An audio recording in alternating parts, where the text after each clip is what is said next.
എന്തെല്ലാം മക്കൾസ്. അപ്പോൾ നമുക്ക് നല്ല അടിപൊളി ഒരു ചാപ്റ്റർ ഉണ്ട് നമ്മുടെ കെമിസ്ട്രിയിലെ ഓർഗാനിക് കെമിസ്ട്രി എന്ന് പറയുന്ന ചാപ്റ്റർ. അപ്പോൾ ഈ ചാപ്റ്ററിൽ നിന്ന് ആനുവൽ എക്സാമിന് ഒരുപാട് ക്വസ്റ്റ്യൻസ് ചോദിക്കാറുണ്ട്. ഈ ചാപ്റ്റർ ജസ്റ്റ് ഒരു 15-20 മിനിറ്റ്സിനുള്ളിൽ നമ്മൾ അടിപൊളിയായിട്ട് ഒരുമിച്ചിരുന്ന് പഠിക്കാൻ പോവാണ്. അപ്പോൾ ഓർഗാനിക് കെമിസ്ട്രിയിൽ നമ്മൾ പഠിക്കാൻ പോകുന്നത് ഓർഗാനിക് കോമ്പൗണ്ട്സിനെ പറ്റിയിട്ടാണ്. എന്താണ് ഓർഗാനിക് കോമ്പൗണ്ട് എന്ന് ചോദിച്ചാൽ കാർബൺ അടങ്ങിയിട്ടുള്ള കോമ്പൗണ്ട്സിനെയാണ് നമ്മൾ ഓർഗാനിക് കോമ്പൗണ്ട് എന്ന് പറയുന്നത്. ആ കോമ്പൗണ്ടിൽ ഹൈഡ്രജനും കാർബണും മാത്രമാണെങ്കിൽ അത്തരം കോമ്പൗണ്ട്സിനെ, അത്തരം സംയുക്തങ്ങളെ ഹൈഡ്രോ കാർബൺസ് എന്ന് പറയും. ഹൈഡ്രജനും കാർബണും മാത്രമാണ് എങ്കിൽ. അപ്പൊ നമ്മൾ നോക്കുകയാണെങ്കിൽ കാർബണിന്റെ അറ്റോമിക് നമ്പർ 6 ആണ്. ഇലക്ട്രോണിക് കോൺഫിഗറേഷൻ എന്ന് പറയുന്നത് 2-4 വരും അല്ലെ. അപ്പൊ നമുക്കറിയാം സ്റ്റേബിൾ ആകണമെങ്കിൽ എല്ലാവരും എന്ത് വേണം? ഔട്ടർ മോസ്റ്റില് 8 ഇലക്ട്രോൺസ് കംപ്ലീറ്റ് ആക്കണം. മൂപ്പർക്ക് 8 ഇലക്ട്രോൺ കംപ്ലീറ്റ് ആക്കണമെങ്കിൽ എന്ത് വേണം? ഒരു 4 ഇലക്ട്രോണും കൂടി ഗെയിൻ ചെയ്യണം. അല്ലെങ്കിൽ എന്ത് ചെയ്താൽ മതി? K കംപ്ലീറ്റ്ലി ഫിൽഡ് ആയിട്ടിരുന്നാലും മതി. ഔട്ടർ മോസ്റ്റിൽ 2 ആയാലും ആൾ ഓക്കെ. അതിന് 4 ഇലക്ട്രോൺ പോകണം. മക്കളെ 4 ഇലക്ട്രോൺ പോകണം, അല്ലെങ്കിൽ 4 ഇലക്ട്രോൺ ഗെയിൻ ചെയ്യണം എന്ന് പറയുന്നത് കുറെ എനർജി വേസ്റ്റ് അല്ലേ. അപ്പം എന്ത് ചെയ്യും മൂപ്പര്? ആ ഇലക്ട്രോൺ കൊടുക്കോ വാങ്ങോ ഒന്നുമില്ല, ഷെയറിങ് ചെയ്യും, പങ്കുവെക്കും. ഇലക്ട്രോൺസ് ഷെയർ ചെയ്താൽ, പങ്കുവെച്ചാൽ നമുക്ക് എന്ത് ബോണ്ട് അവിടെ നടക്കുന്നതെന്ന് പറയാം? കോവാലന്റ് ബോണ്ട് ആണ് എന്ന് പറയാം അല്ലെ. കോവാലന്റ് ബോണ്ട് ഓർ സഹസംയോജക ബന്ധനം എന്ന് പറയാം. അപ്പൊ കോവാലന്റ് ബോണ്ട് ത്രൂ ആണ് നമ്മുടെ കാർബൺ ഇതുപോലെ കുറെ കോമ്പൗണ്ട്സിനെ ഉണ്ടാക്കുന്നത്. അപ്പൊ ഒരു കോവാലന്റ് ബോണ്ട് മിസ് ഇവിടെ കാണിച്ചിട്ടുണ്ട്. ഒരു കാർബൺ വരുന്നു, അതിന്റെ ഔട്ടർ മോസ്റ്റ് ഷെല്ലിൽ എത്ര ഇലക്ട്രോൺ ഉണ്ട്? 4 ഇലക്ട്രോൺസ് ഉണ്ട്. അപ്പൊ ഒരു ഹൈഡ്രജൻ വരികയാണ് വിത്ത് ഔട്ടർ മോസ്റ്റിൽ 1 ഇലക്ട്രോൺ ആയിട്ട്. അപ്പൊ ആളെപ്പോഴാ ഹാപ്പി ആവാ? ഒരു ഇലക്ട്രോണും കൂടെ കിട്ടിയാൽ ഷെയർ ചെയ്തു, അതങ്ങ് ആ ഹൈഡ്രജൻ എന്ത് ചെയ്യും?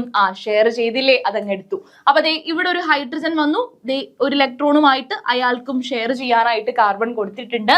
ഒരു ഹൈഡ്രജൻ വന്നു, ഒരു ഇലക്ട്രോണുമായിട്ട് അയാൾക്കും ഷെയർ ചെയ്തു. മറ്റൊരു ഹൈഡ്രജൻ വന്നു, അയാൾക്കും കിട്ടി. അപ്പൊ ഹൈഡ്രജൻ ഒക്കെ ഓക്കെ ആയി, ഹാപ്പി ആയി. കാർബൺ എങ്ങനെ ഹാപ്പി ആവും? കാർബണിന്റെ 4 ഹൈഡ്രജന്റെ 4 ഇലക്ട്രോൺ വീതം എടുത്താൽ ഔട്ടർ മോസ്റ്റിൽ 8 ഇലക്ട്രോൺ ആയി. അപ്പൊ ഇങ്ങനെയാണ് ഹൈഡ്രോ കാർബണുകൾ ഉണ്ടാവുന്നത്. ഇനി ഈ ഹൈഡ്രോ കാർബണിന്റെ ക്ലാസിഫിക്കേഷൻ ആണ് നമുക്ക് പഠിക്കാനായിട്ടുള്ളത്. ഹൈഡ്രോ കാർബൺസ് എന്ന് പറയുന്നത് 2 ടൈപ്പ് ആണുള്ളത് കേട്ടോ. ഹൈഡ്രോ കാർബൺസ് എന്ന് പറയുന്നത് 2 ടൈപ്സ് ഉണ്ട്. ഒന്ന് സാച്ചുറേറ്റഡ് ഹൈഡ്രോ കാർബൺസ്. എന്താണ്? സാച്ചുറേറ്റഡ് ഓർ പൂരിത ഹൈഡ്രോ കാർബണുകൾ എന്ന് നമ്മൾ പറയും. ഓക്കെ. രണ്ടാമത്തേതാണ് അൺസാച്ചുറേറ്റഡ് ഹൈഡ്രോ കാർബൺസ് ഓർ അപൂരിത ഹൈഡ്രോ കാർബണുകൾ. അൺസാച്ചുറേറ്റഡ് ഓർ അപൂരിത ഹൈഡ്രോ കാർബണുകൾ. മക്കളെ നേരത്തെ പറഞ്ഞു കോവാലന്റ് ബോണ്ട് ത്രൂ ആണ് ആൾ കുറെ കോമ്പൗണ്ട്സിനെ ഉണ്ടാക്കുന്നത്. കോവാലന്റ് ബോണ്ട് ഏതൊക്കെ ടൈപ്പ് ഉണ്ട്? സപ്പോസ് ഒരു 2 പേർക്കിടയിൽ 1 ഇലക്ട്രോൺ വീതമാണ് ഓരോരുത്തരും ഷെയർ ചെയ്യാൻ തയ്യാറാകുന്നത് എന്ന് വെച്ചാൽ ഒരു പെയർ ഇലക്ട്രോൺ അല്ലെ. 1 പെയർ ഇലക്ട്രോൺ, 2 ഇലക്ട്രോൺ ആണ് എങ്കിൽ അതാണ് സിംഗിൾ ബോണ്ട് ടൈപ്പ് അല്ലേ. ഇനി പറ അടുത്ത ടൈപ്പ് എന്താ? 2 ഇലക്ട്രോണുകളെയാണ് ഓരോരുത്തരും ഷെയർ ചെയ്യുന്നതെങ്കിൽ 2 പെയർ ആയി അല്ലെ. ഇതാണ് ഡബിൾ ബോണ്ട്. അതല്ല 3 പെയർ ടോട്ടൽ 6 ഇലക്ട്രോൺസിനെ ഷെയർ ചെയ്താൽ ട്രിപ്പിൾ ബോണ്ട് ആയി. അങ്ങനെ സിംഗിൾ ബോണ്ട് മാത്രമുള്ള ഹൈഡ്രോ കാർബണുകളാണ് പൂരിത ഹൈഡ്രോ കാർബണുകൾ അല്ലെങ്കിൽ സാച്ചുറേറ്റഡ് ഹൈഡ്രോ കാർബൺസ് എന്ന് പറയുന്നത്. ഈ ഡബിൾ ബോണ്ടും ട്രിപ്പിൾ ബോണ്ടുമാണ് എന്തിൽ വരുന്നത്? നമ്മുടെ അൺസാച്ചുറേറ്റഡിൽ വരുന്നത്. അപ്പൊ നമ്മൾ ഓരോന്നും പഠിക്കാനായിട്ട് പോവാണ്. ഫസ്റ്റ് സാച്ചുറേറ്റഡ് എന്ന് പറയുന്നത് മിസ് പറഞ്ഞതുപോലെ എന്താ? സിംഗിൾ ബോണ്ട് മാത്രമുള്ള ആൾക്കാരാണ് അല്ലെ. അപ്പൊ നോക്കിക്കോ, മിസ് ഒരു 2 ഓൾറെഡി ഒരെണ്ണം ഉള്ളത് നമ്മൾ വരച്ചു അല്ലെ. അപ്പൊ നമുക്ക് 2 കാർബൺ ഉള്ളത് വരയ്ക്കാം. അപ്പൊ 2 കാർബൺ നിരത്തി വെക്കുക, അതിനിടയിൽ സിംഗിൾ ബോണ്ട് മാത്രം. ഓക്കെ. അപ്പൊ ബാക്കിക്ക് എന്ത് ചെയ്യാ? ഹൈഡ്രജനെ വിളിക്കുക. കാർബണിന് ചുറ്റും 4 വര. അത് നിങ്ങൾ മൈൻഡിലിരിക്കണം കേട്ടോ. കാർബണിന്റെ വാലൻസി 4 അല്ലേ. അപ്പൊ കാർബൺ ചുറ്റും 4 വരയുണ്ടോ എന്ന് കൺഫേം ചെയ്യാം. ഇപ്പൊ ഒരു വരയോ ഈ കാർബൺ ചുറ്റും ഉള്ളൂ, ഇനി 3 വര കൂടി വേണം. അപ്പൊ 3 ഹൈഡ്രജൻ. ഈ കാർബൺ ചുറ്റും 1 വരയേ ഉള്ളൂ, ഇനി 3 വര കൂടി വേണം. അപ്പൊ 3 ഹൈഡ്രജൻ. അപ്പൊ നോക്കുകയാണെങ്കിൽ ഇതാണ് അതിന്റെ സ്ട്രക്ചർ. ഘടന വരയ്ക്കാൻ പറയുമ്പോൾ ഇത് വരച്ചു കൊടുക്കാം. ഇനി കണ്ടൻസ്ഡ് ഫോർമുല എഴുതുക എന്ന് പറഞ്ഞൊരു ക്വസ്റ്റ്യൻ വരും കേട്ടോ. കണ്ടൻസ്ഡ് ഫോർമുല മലയാളത്തിലും അങ്ങനെ തന്നെയാണ്. കണ്ടൻസ്ഡ് ഫോർമുല എന്ന് പറയുമ്പോൾ ഈ വലിച്ചു നീട്ടി വെച്ച ആളെ ഒന്ന് ചെറുതാക്കിക്കേ. ഒരു കാർബൺ ചുറ്റും 3 ഹൈഡ്രജൻ അല്ലെ. സിംഗിൾ ബോണ്ട്, ഒരു കാർബൺ ചുറ്റും 3 ഹൈഡ്രജൻ. ഒന്ന് ചെറുതാക്കിയാൽ കണ്ടൻസ്ഡ് ഫോർമുലയായി. മക്കളെ ഇതിലും ഒന്ന് ചെറുതാക്കിക്കേ, നിങ്ങൾക്ക് മോളിക്കുലാർ ഫോർമുല അഥവാ തന്മാത്ര സൂത്രം കിട്ടും. അപ്പൊ സ്ട്രക്ചർ ചോദിച്ചാൽ ഇത് വരയ്ക്കാം, കണ്ടൻസ്ഡ് ഫോർമുല ചോദിച്ചാൽ ഇത് വരയ്ക്കാം, മോളിക്കുലാർ ഫോർമുല ചോദിച്ചാൽ ഇത് വരയ്ക്കാം. മൊത്തം 2 കാർബൺ 6 ഹൈഡ്രജൻ. മൊത്തം എത്രയുണ്ടെന്ന് എഴുതുന്നതാണ് മോളിക്കുലാർ ഫോർമുല. മക്കളെ ഇങ്ങനെ സിംഗിൾ ബോണ്ട് മാത്രമുള്ള ഇത്തരം ഹൈഡ്രോ കാർബണുകളെ, സാച്ചുറേറ്റഡ് ആയിട്ടുള്ള ഇത്തരം ഹൈഡ്രോ കാർബണുകളെ നമ്മൾ വിളിക്കുന്ന പേരാണ് ആൽക്കെയിൻസ്, ആൽക്കെയിനുകൾ. കൃത്യമായിട്ട് സ്പെല്ലിംഗ് നോക്കുക, ആൽക്കെയിൻസ്. ഓക്കെ, ഇനി നമുക്ക് വരുന്ന എന്താന്ന് വെച്ചാൽ ഇയാളുടെ പേരെന്താ. ഓക്കെ, ഓരോ കോമ്പൗണ്ടിനും പേരിടുന്നത് നമ്മുടെ IUPAC ആണ് കേട്ടോ. IUPAC പറഞ്ഞ കുറച്ച് റൂൾസ് പ്രകാരമാണ് ഈ കോമ്പൗണ്ട്സിനൊക്കെ നമ്മൾ പേരിടുന്നത്. ഓക്കെ, അപ്പൊ IUPAC പറയുന്നത് ഇതാണ്. കുറച്ച് വേർഡ് റൂട്ട് ഞാൻ പരിചയപ്പെടുത്താം. വേർഡ് റൂട്ട് എന്ന് വെച്ചാൽ കാർബണിന്റെ എണ്ണമാണ് അവിടെ പറയുന്നത്. നമ്മൾ കാർബൺ 1, 2, 3 എന്ന് ഇംഗ്ലീഷിൽ പറയില്ലേ. അപ്പൊ IUPAC പറഞ്ഞു ഒരു കാർബൺ ആണെങ്കിൽ മെത്ത് എന്ന് വിളിക്കുക, 2 കാർബൺ ആണെങ്കിൽ എത്ത് എന്ന് വിളിക്കുക. അങ്ങനെ meth, eth, prop, but, pent, hex, hept, oct, non, dec. ഇങ്ങനെയാണ് എന്ത് കാർബണിന്റെ എണ്ണത്തിനനുസരിച്ച് അതിന്റെ വേർഡ് റൂട്ട് എന്ന് പറയുന്നത്. വേർഡ് റൂട്ട്, പദമൂല്യം എന്ന് പറയൂ കേട്ടോ, വേർഡ് റൂട്ട്. അപ്പൊ വേർഡ് റൂട്ട് ഒക്കെ നമുക്ക് കിട്ടി. അങ്ങനെയാണെങ്കിൽ സിമ്പിൾ ആണ് പേര് എഴുതാനായിട്ട്. ഇതിന്റെ വേർഡ് റൂട്ട് എന്ന് പറഞ്ഞേ, 2 കാർബൺ ഇല്ലേ, അപ്പൊ മെത്ത്, എത്ത്, എത്താണ് വേർഡ് റൂട്ട്. ഇനി എന്ത് ചെയ്യണം എന്നറിയോ, ആ വേർഡ് റൂട്ട് എഴുതി കഴിഞ്ഞാൽ ആൽക്കെയിൻ ആണെങ്കിൽ കൂടെ ANE ആഡ് ചെയ്യുക, പേരായി. ഈഥെയ്ൻ ആണ് ആരുടെ പേര്, ഈ കോമ്പൗണ്ടിന്റെ പേരെന്ന് പറയുന്നത്. ക്ലിയർ ആയോ മക്കളെ? അങ്ങനെയാണെങ്കിൽ ഇതുപോലെ ഒരുപാട് ആൽക്കെയിൻസ് ഉണ്ട്. ഇവർക്കൊക്കെ ഒരു ജനറൽ ഫോർമുല കൂടി ഉണ്ട്. ഫോർ എക്സാമ്പിൾ, നിങ്ങൾ സ്ട്രക്ചർ വരച്ചാൽ നിങ്ങൾക്ക് 3 കാർബൺ ഉള്ളത് ഇപ്പൊ എത്ര കിട്ടി? C3H8 എന്നല്ലേ കിട്ടിയത്. ഇത് നോക്കിക്കോ, എവിടെ നമ്മുടെ കോമ്പൗണ്ട് C2 ആണല്ലേ നമ്മൾ വരച്ചത്. C2H6 ആണ് നമുക്ക് 2 എണ്ണം ഉള്ളത് കിട്ടിയത്. Okay, C2H6. ഇനി നിങ്ങൾ 3 എണ്ണം ഉള്ളത് വരച്ചാൽ C3H8 കിട്ടും. 4 എണ്ണം ഉള്ളത് വരച്ചാൽ C4H10 എന്ന് കിട്ടും. ഇവർ തമ്മിലൊരു റിലേഷൻ ഉണ്ട് മക്കളെ. ഈ ഒരു നമ്പറിനെ 2 കൊണ്ട് മൾട്ടിപ്ലൈ ചെയ്തേ 8 കിട്ടും അല്ലെ. അതിന്റെ കൂടെ ഒന്ന് 2 ആഡ് ചെയ്തേ, വാല്യൂ ആയില്ലേ? ആയി. ഒന്നും കൂടി, ഈ നമ്പറിനെ 2 കൊണ്ട് മൾട്ടിപ്ലൈ ചെയ്താൽ 6 കിട്ടും. അതിനെ 2 കൊണ്ട് ആഡ് ചെയ്താൽ 8 കിട്ടും. അതുപോലെ 2 ആയിക്കോട്ടെ, 3 ആയിക്കോട്ടെ, ഇനി ഏത് നമ്പറും ആയിക്കോട്ടെ, ജനറലി കാർബണിന്റെ എണ്ണം നമ്മൾ N എന്ന് വിളിച്ചു. ആ N-നെ ഒരു 2 കൊണ്ട് മൾട്ടിപ്ലൈ ചെയ്ത് അതിന്റെ കൂടെ 2 ആഡ് ചെയ്താൽ ഹൈഡ്രജന്റെ എണ്ണമായി. സോ CnH2n +2 ആണ് ആൽക്കെയിനുകളുടെ ജനറൽ ഫോർമുല എന്ന് പറയുന്നത്. അങ്ങനെയാണെങ്കിൽ ഇനി നമുക്ക് അൺസാച്ചുറേറ്റഡ് പഠിക്കാനില്ലേ. ആദ്യം നമുക്ക് ഡബിൾ ബോണ്ട് ഉള്ളത് പഠിക്കാം അല്ലെ. അപ്പൊ ദേ കാർബണിനെ നിരത്തി വെക്കുന്നു. ഞാനൊരു 3, 4 കാർബൺ വെച്ചു.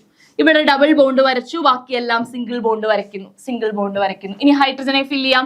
ഈ കാർബൺ ചുറ്റും 2 വര, ഇനി 2 വര കൂടി. അപ്പൊ 2 വര.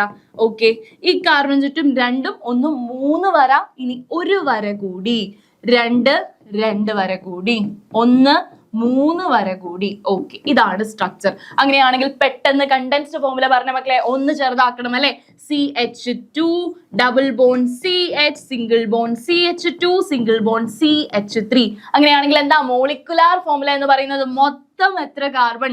മൊത്തം 4 കാർബൺ. മൊത്തം എത്ര ഹൈഡ്രജൻ ഉണ്ട്? 2 + 2 + 1 5 + 3 8. ഓക്കെ, അങ്ങനെ ഡബിൾ ബോണ്ട് മാത്രമല്ല ഇത്തരം ഹൈഡ്രോ കാർബണുകളെ നമ്മൾ വിളിക്കുന്ന പേരാണ് ആൽക്കീൻസ്. സിംഗിൾ ബോണ്ട് ആൽക്കെയിൻ ആണെങ്കിൽ ഡബിൾ ബോണ്ട് ആൽക്കീനുകളാണ്, ആൽക്കീൻസ് ആണ്. ഇനി ഇയാളുടെയും IUPACനെയും നോക്കാം. അപ്പൊ അതിന് ആദ്യം വേർഡ് റൂട്ട് പറയാം. 4 കാർബൺ അല്ലേ, അപ്പൊ വേർഡ് റൂട്ട് എന്താ? മെത്ത്, എത്ത്, പ്രൊപ്പ്, ബ്യൂട്ട് അല്ലെ. വേർഡ് റൂട്ട് കിട്ടി. എന്താണോ വേർഡ് റൂട്ട് അതിന്റെ കൂടെ എന്ത് ആഡ് ചെയ്യുക? അവിടെ ANE ആണെങ്കിൽ ഇവിടെ ENE ആഡ് ചെയ്യുക. ബ്യൂട്ടീൻ ആണ് ഈ കോമ്പൗണ്ടിന്റെ പേരെന്ന് പറയുന്നത്. സെറ്റ്. അങ്ങനെയാണെങ്കിൽ ഇതുപോലെ ഒരുപാട് ഡബിൾ ബോണ്ടുള്ള ആൾക്കാരില്ലേ. അപ്പൊ ഫോർ എക്സാമ്പിൾ നമ്മളിപ്പം വരച്ചത് C4H8 ആണ്. 5 വരച്ചാൽ നിങ്ങൾക്ക് C5H10 എന്ന് കിട്ടും. 6 വരച്ചാൽ C6H12 എന്ന് കിട്ടും. മക്കളെ എന്താ റിലേഷൻ? എന്താണോ കാർബണിന്റെ എണ്ണം അതിനെ 2 കൊണ്ട് മൾട്ടിപ്ലൈ ചെയ്താൽ ഹൈഡ്രജന്റെ എണ്ണമായി. എന്താണോ കാർബണിന്റെ എണ്ണം അതിനെ 2 കൊണ്ട് മൾട്ടിപ്ലൈ ചെയ്യുക, CnH2n. ഓക്കെ, 2 × n എന്ന് വെച്ചാൽ 2n. ഓക്കെ, അപ്പൊ CnH2n. ഇനി ഒരാളും കൂടി ഉണ്ടല്ലോ അൺസാച്ചുറേറ്റഡില്. ട്രിപ്പിൾ ബോണ്ട് ഉള്ള ആളുണ്ടല്ലേ. അപ്പൊ നമുക്ക് ഒരാളെ വരച്ചു നോക്കാം. ഒരു 3 കാർബൺ നിരത്തി വെക്കാം. 3 കാർബൺ, സിംഗിൾ ബോണ്ട് ഒരിടത്ത് മാത്രം മിസ് ട്രിപ്പിൾ ബോണ്ട് കൊടുത്തു. വേറെയും ട്രിപ്പിൾ ബോണ്ട് അവിടെയും ഒക്കെ വരാം. അത് ഹയർ ക്ലാസ്സിൽ നമ്മൾ പഠിക്കും കേട്ടോ. അപ്പൊ അതേ ഒരിടത്ത് ട്രിപ്പിൾ ബോണ്ട് വരച്ചു. ഇനി ഹൈഡ്രജനെ ഫില്ല് ചെയ്യാം. 3 വര, ഇനി എത്ര വര കൂടി? 1 വര കൂടി വേണം അല്ലെ. 3ഉം 1ഉം 4 വര. അയ്യോ ഹൈഡ്രജൻ ഇല്ലാതെ ഇരിക്കാൻ പറ്റില്ല, അങ്ങനൊന്നും ഇല്ല. അയാൾക്ക് 4 ആയി കഴിഞ്ഞാൽ പിന്നെ ഹൈഡ്രജൻ കൊടുക്കണ്ട അല്ലെ. ദെൻ ഇയാൾക്ക് ചുറ്റും 1 വര, ഇനി 3 വര കൂടി വേണം. 3 ഹൈഡ്രജൻ വെച്ചു. ഓക്കെ, അപ്പൊ ദേ സ്ട്രക്ചർ ആയിട്ടുണ്ട്. ഇനി കണ്ടൻസ്ഡ് ഫോർമുല വരയ്ക്കാം. CH triple bond C single bond CH3. അപ്പൊ എന്താ ഇനി മോളിക്കുലാർ ഫോർമുല? മൊത്തം 3 കാർബൺ, എത്ര ഹൈഡ്രജൻ? 3 + 1 4 അല്ലെ, 4. ഓക്കെ, അങ്ങനെ ട്രിപ്പിൾ ബോണ്ട് മാത്രമുള്ള ഇത്തരം ഹൈഡ്രോ കാർബൺസിനെ നമ്മൾ വിളിക്കുന്ന പേരാണ് ആൽക്കൈൻസ്. ആൽക്കൈൻസ്. മറ്റേത് ആൽക്കെയിൻ ആയിരുന്നു, അൽക്കീൻ ആയിരുന്നു. Next alkynes. ഓക്കെ, ഇതാണ് ഇയാളുടെ ആൽക്കൈൻസ് എന്ന് പറയുന്നത്. ഇനി IUPAC നെയിം കൂടി ഇല്ലേ? അപ്പൊ ഇതിന്റെ വേർഡ് റൂട്ട് പറഞ്ഞേ. Word root meth, eth, prop അല്ലെ. 3 കാർബൺ ആണെങ്കിൽ അത് പ്രൊപ്പാണ്.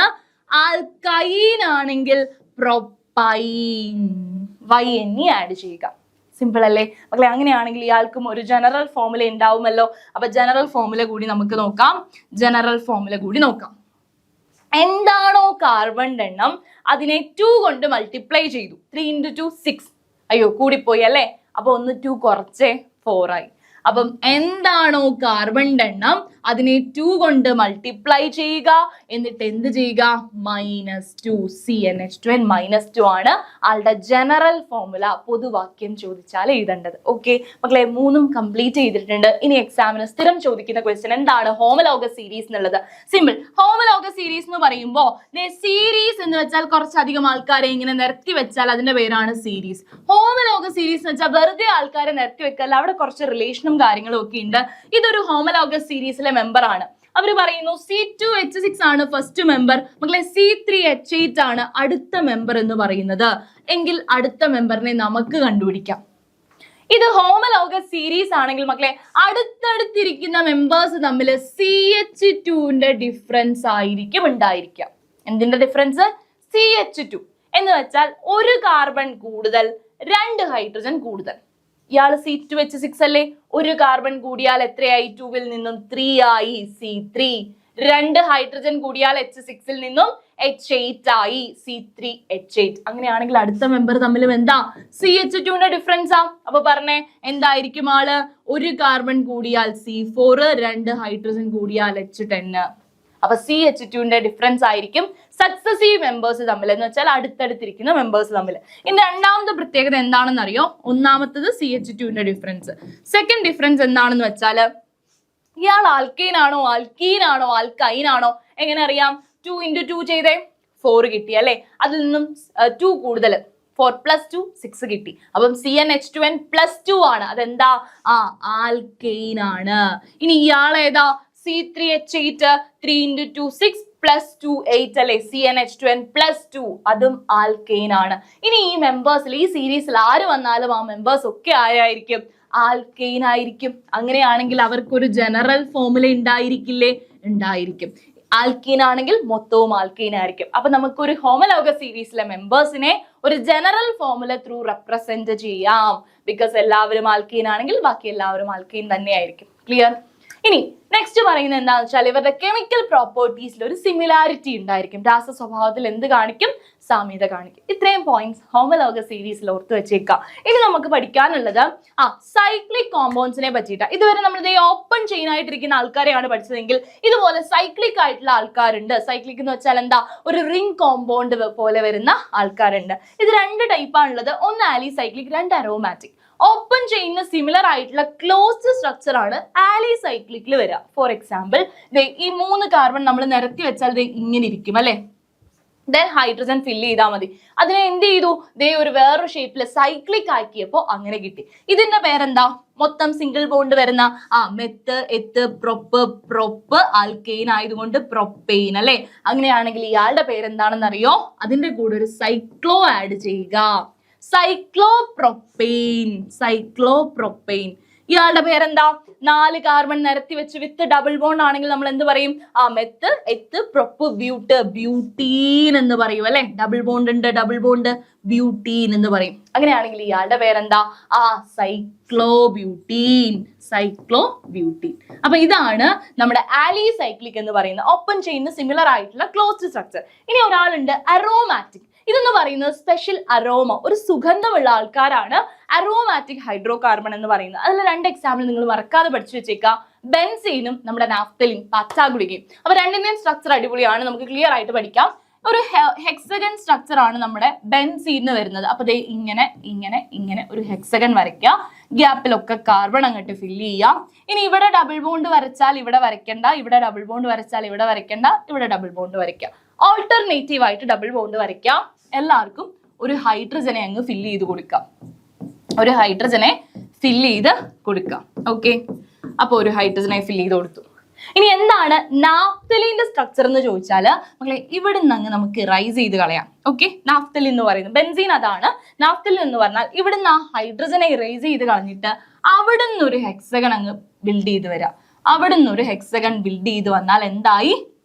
നമ്മുടെ ബെൻസീനായി. ഇനി കുറച്ച് നമ്മുടെ നാഫ്തലിനായി കേട്ടോ. അപ്പൊ ദേ ഇവിടെ ഡബിൾ ബോണ്ട്, ഇവിടെ നമുക്ക് ഡബിൾ ബോണ്ട് എന്ത് ചെയ്യാം? ഇവിടെ ഡബിൾ ബോണ്ട് കൊടുത്താൽ ഈ കാർബണിന് 5 ആയി പോയില്ലേ? 2 + 2 + 4 5 ആയി പോയില്ലേ? വേണ്ട. അപ്പൊ അവിടെ ഡബിൾ ബോണ്ട് അല്ല, ഇവിടെ കൊടുക്കുക, ഇവിടെ കൊടുക്കണ്ട, ഇവിടെ കൊടുക്കുക, ഇവിടെ കൊടുക്കണ്ട, ഇവിടെ കൊടുക്കണ്ട. അവിടെ കൊടുത്താൽ 5 ആയി പോവും.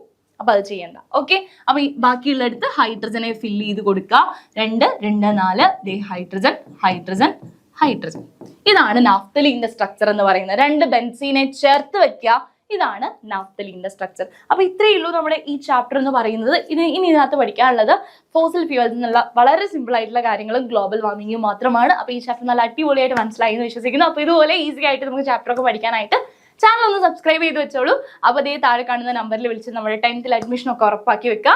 അപ്പം ഓൾ ദി ബെസ്റ്റ്.